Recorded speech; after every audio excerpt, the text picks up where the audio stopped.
마태복음 3장 11절에서 17절 말씀입니다. 12절 그분이 손에 키를 들고 타작마당을 깨끗이 해 좋은 곡식은 모아 창고에 두고 쭉정이는 꺼지지 않는 불에 태우실 것이다. 타작마당은 추수 때 곡식을 탈곡하는 장소로서 바닥이 단단하게 다져져 있습니다. 곡식을 추수하는 장소는 보통 들판의 한 귀퉁이나 바람이 잘 통하는 언덕 위에 있다고 합니다.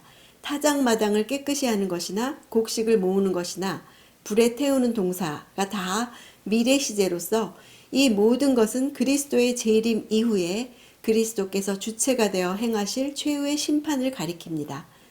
곡식 앞에는 소유격 인칭대명사가 있고 쭉정이 앞에는 없습니다.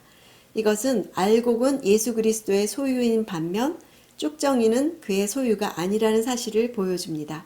14절 그러나 요한은 이를 말리면서 예수께 말했습니다. 제가 오히려 선생님께 세례를 받아야 합니다. 그런데 제게 오시다니요.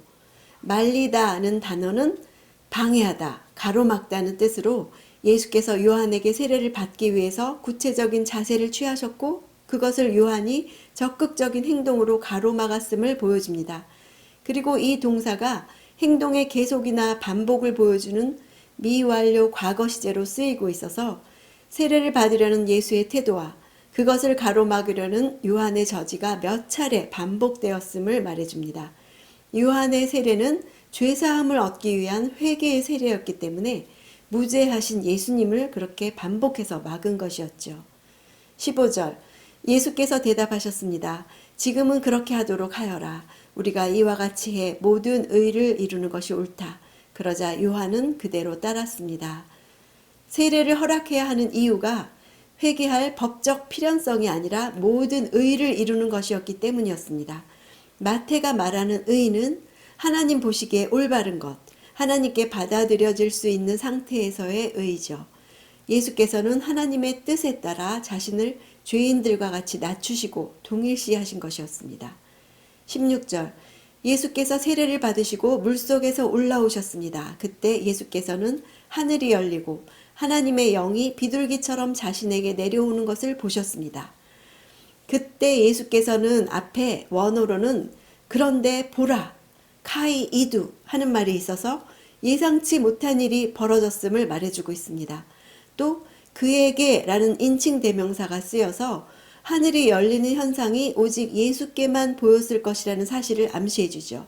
따라서 하늘이 열렸다는 것은 실제 지구 대기권 밖의 공간이 문이 열리듯이 열린 것이 아니라 성령이 임하신 예수에게 환상으로 그렇게 보여졌다는 것을 의미합니다.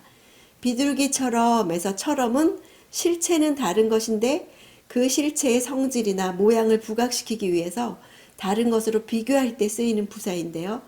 예수님에게 임한 성령이 눈에 보이는 형체를 띠고 임했다는 것, 또 비둘기 모양이었다는 것을 말해줍니다.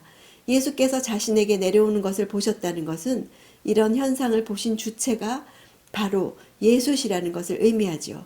물 세례가 진정한 의미를 가지려면 그리스도인이 되었음을 인정하는 성령의 인치시는 성령 세례가 반드시 필요합니다.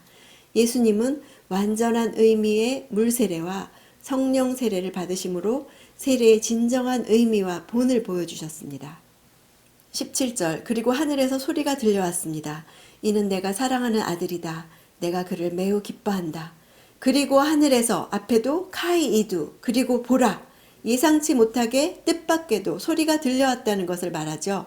하늘에서 라는 전치사는 밖으로부터 소리가 나온다는 뜻을 나타내는데요. 내적 음성이 아니라 모두가 들을 수 있는 하늘에서부터 들려온 하나님의 음성이었습니다. 예수가 세례를 받으신 후에야 비로소 아들로 인정하셨다는 의미가 아니라 이미 하나님의 아들이셨으나 공생애가 시작되는 그때 비로소 이 사실이 사람들에게 공적으로 선포된 것을 말합니다. 성령이 임한 증거는 하나님의 말씀이 들리는 것입니다. 내 사랑하는 아들이란 말씀은 시편의 인용으로서 왕으로 오신 예수님을 말하고 내 기뻐하는 자라는 것은 이사야서의 인용으로서 고난의 종으로 오신 예수님을 말합니다.